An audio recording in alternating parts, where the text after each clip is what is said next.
Thanks, Fergus, and good afternoon, everybody. Rob Rogers would normally do this, but it would appear as we're going through these public forums that he's got an excuse every time with either bad weather or fire activity. So it is just an overview on how things work in New South Wales to make sure we're all on the same page. I will step through it reasonably quickly, but please, if there's any questions or clarifications, don't hesitate to ask so we can get into the open forum area. Firstly, we're going to cover what hazard reduction is, the historical arrangements, what the current framework is, the current practice, how hazard complaints are worked, and of course how that all links to government priorities and the current government planning framework for 2021. Importantly though, hazard reduction, what is it? It is very much about activities that are targeted or deliberate in order to reduce the amount of fuel that may be available for a fire, and we look at a whole host of methods, mechanical, burning, etc., etc. It is not agricultural activity or other activities such as logging operations and post-logging works or indeed grazing, unless that activity has specifically been orchestrated to address hazard. Yes, some of those activities, a byproduct of that might be the reduction in hazard, but unless it's a deliberate treatment for reducing hazard, we generally don't count that in statistics or review. Hazard reduction activities are undertaken principally by land management agencies across the state, such as national parks, forests, local governments, etc., etc. And of course the fire agencies, the RFS and Fire and Rescue New South Wales also play a key role in that regard. And the other big landholder, of course, is private landholders who themselves undertake a lot of hazard reduction work, often with the support of local brigades. Bushfire-prone land in New South Wales, and this graph basically shows that in New South Wales, we've got a geography of about 80 million hectares, and it shows that about just over a quarter of that is bushfire-prone forested country. This does not include grassland areas of the state. It looks at the forested areas, and to break that up, you look around the state, and you've got Crown land down the bottom at 6 million hectares, state forests at 2.2 million hectares. National parks at 6 million, private country 2.8, local government 3.6, and other state agency land makes up the rest. Interestingly, the bushfire-prone land interface is something like 770,000 kilometres. We're talking about 768,000 kilometres of interface for bushfire-prone properties. And that equates to about 1.3 million properties on that bushland interface across New South Wales. As I said earlier, it doesn't include grassland areas or properties on the interface or integrated into grasslands. Fuel treatment plans or strategic fuel treatment plans probably started off more formally in the early 90s, and as a matter of fact, those who were around at the time or involved in bushfire management committees would have known them as the local fuel management plan, which was a model that was used to look at what was in the area and what the annual program of works was going to be in that area to address fuel treatment. It's fair to say that over the years there's been a much more integrated approach to that, a much more sophisticated approach to looking at risk across local areas, and we now see bushfire risk management plans under the state's coordinated firefighting policy providing an integrated and comprehensive approach to planning, prioritising, developing and reporting on hazard reduction and the suite of treatments in relation to those risk plans, and how we're incorporating a suite of measures, including hazard reduction, to address that risk. Now we have certainly taken a much more sophisticated approach to reporting and value and acknowledging the work of hazard reduction and other treatments, and has started incorporating that in annual reports since 2008. And we have an approach where we look at bushfire protection works, which is not just hazard reduction, but it's bushfire hazard complaints, it's the amount of hazard reduction certificates for private land, development control assessments, which ultimately provide the greatest level of protection to communities, and community education programs or deliberately targeted programs with engagement. And ultimately it's about reporting on the number of works completed, the number of properties protected, and the value of that properties protected. We still capture hectares, but as we've seen, hectares alone is not a meaningful target. It's actually about having a more integrated and sophisticated approach to measuring and valuing that work. The legislative framework in New South Wales, the Rural Fires Act of 1997, and indeed its precursor of the Bushfires Act 1949 as amended, is the principal act for governing bushfire management in New South Wales. It basically provides for protection of life and property, prevention, mitigation and suppression, bushfire coordination, management and response across the state. It provides for coordinated firefighting and the establishment of the Bushfire Coordinating Committee and the local bushfire management committees. There are a number of 68 across New South Wales, and we have a focus about making sure we not only look after life and property, but we have a focus on the protection of the environment, having regards for ecologically sustainable principles. A core requirement of the Act, particularly in relation to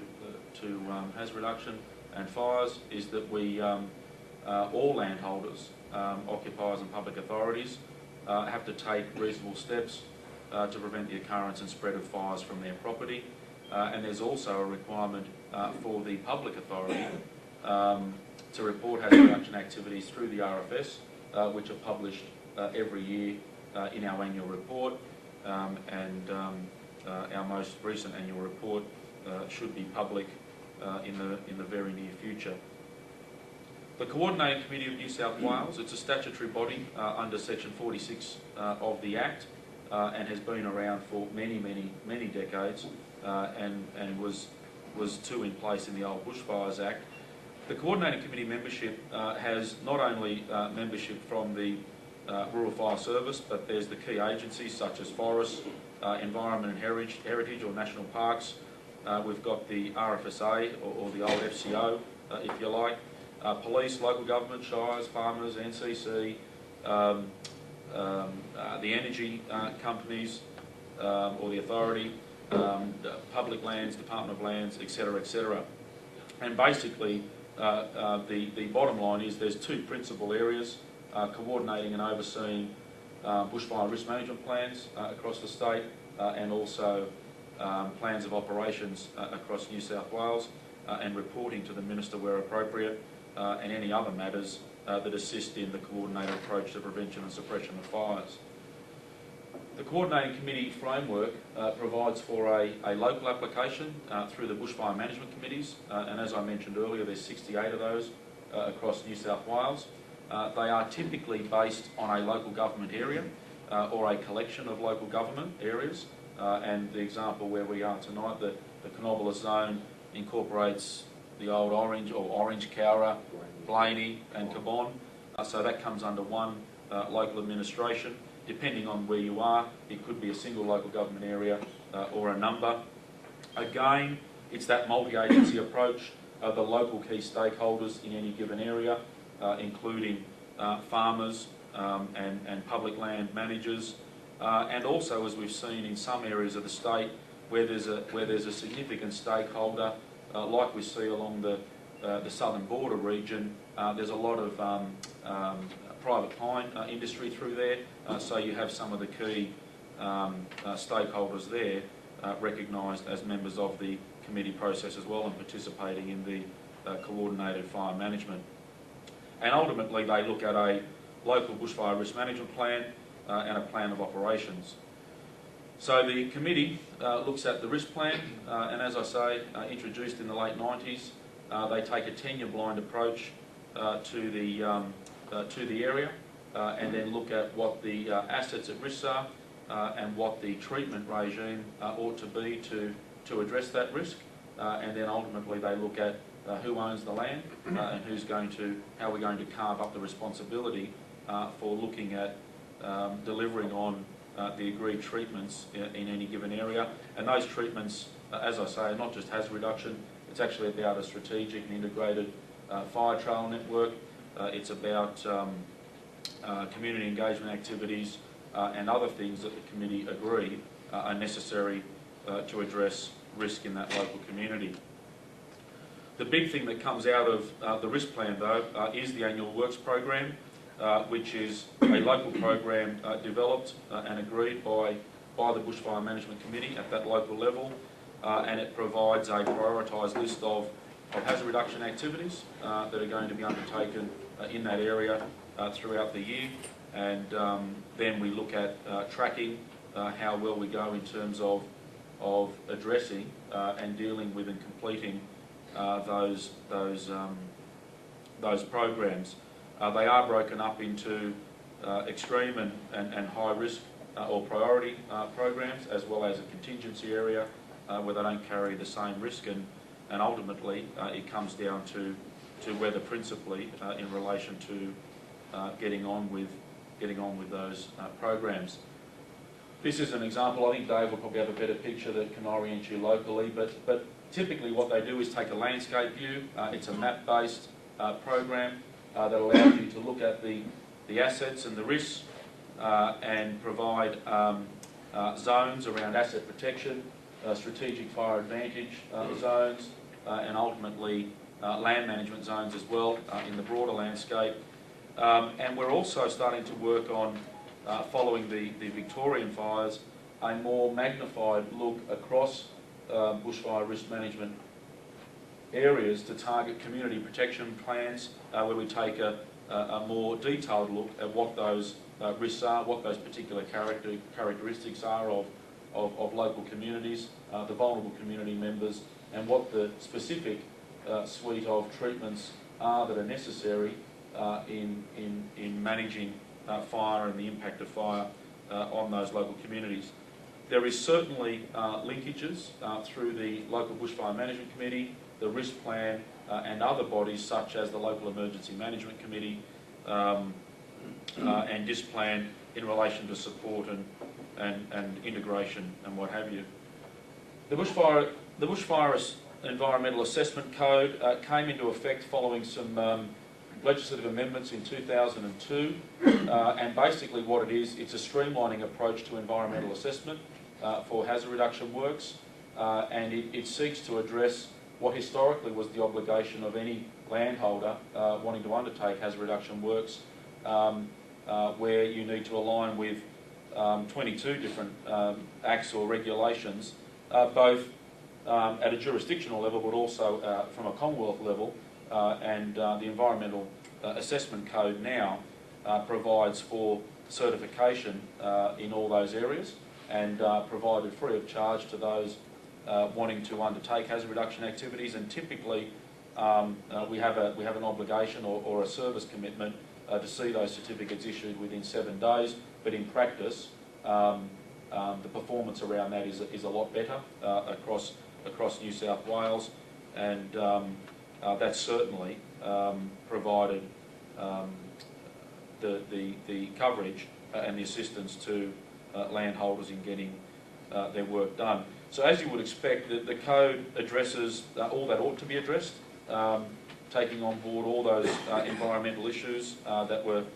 accommodated in the relevant legislative frameworks, whether it's soil and slope stability, water, air pollution, health, safety, etc., etc.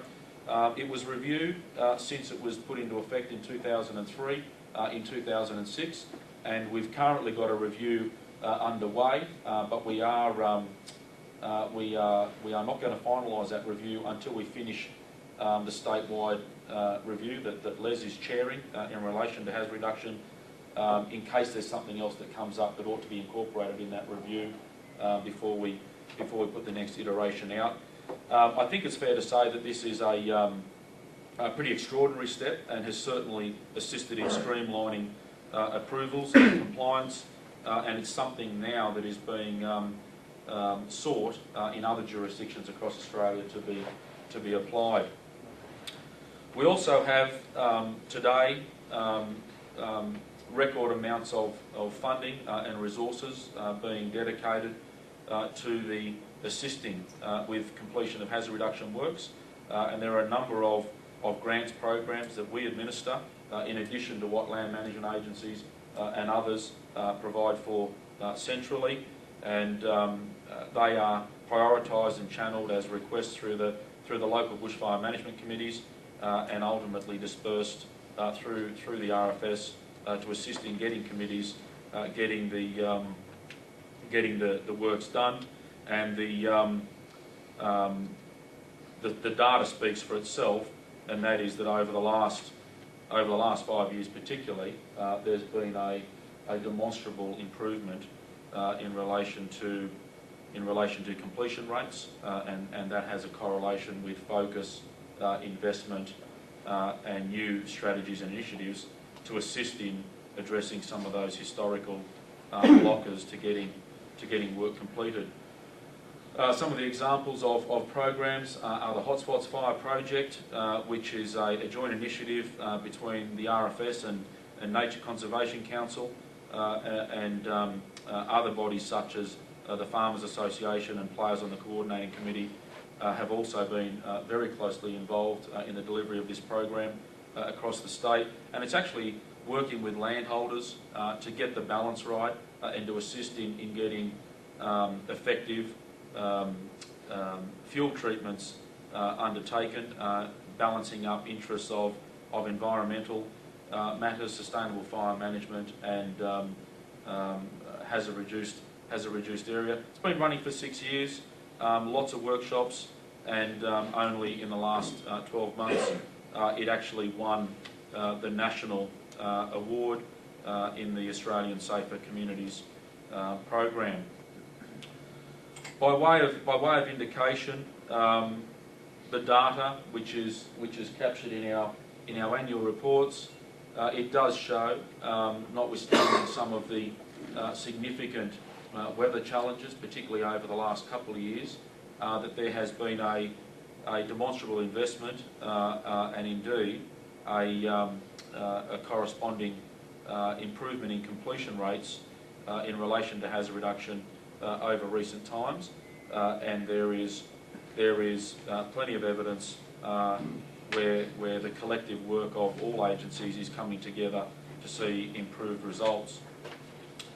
Hazard complaints is another provision in legislation that came into effect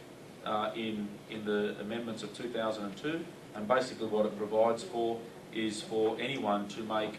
a complaint about hazards near their land, and then we will inspect that hazard or that complaint. If we agree that it's a hazard, then we will serve notice on the occupier owner to address that hazard, and if we don't get a result in relation to that hazard reduction, then we can ultimately look at doing that ourselves and recoup the cost for doing that from the respective landholder,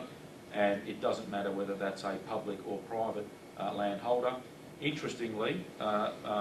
despite what you hear from time to time, rumoured around the state, the results in relation to hazard complaints over the last few years, typically we deal with about 3,000 hazard complaints a year, and the majority of those hazard complaints, once inspected, relate to private land, and the other biggest area is council land. People often perceive land tenure to be something other than what it actually is when the inspection's undertaken. And I think the other thing that's important to note is that we have, where we see this complaints process administered, we've had everything from People living in Balmain in inner Sydney seeking to make a bushfire hazard complaint on the trees next door, and it takes a little time to explain that it's not a bushfire hazard. It might be a tree issue you've got with your neighbour, but that's not what this is all about. But also, where we do go out to address bushfire hazards, it's no good someone complaining about a hazard next door when we get out there and have a look at that hazard and see no discernible difference between one side of the boundary and the other, so we'll end up giving notices to both, those that raise the complaint and those that is the neighbour with a legitimate hazard as well. So it is certainly an area where there's a deal of activity, and we do follow those up, each and every one of them, and where appropriate we'll undertake that work. Goal 28, as I mentioned, really targets a couple of areas around hazard reduction, and there's a deliberate strategy around increasing the number of properties protected by hazard reduction by 20,000 per year by 2016, and also look at the area treated by hazard reduction by 45% by 2016. And again, through the coordinating committee and with all the key land management agencies, their share of that work has certainly been acknowledged and registered, and between all the agencies there's a focus on addressing those programs in order to meet the targets established through the state plan. I think that's the end of this presentation. We might then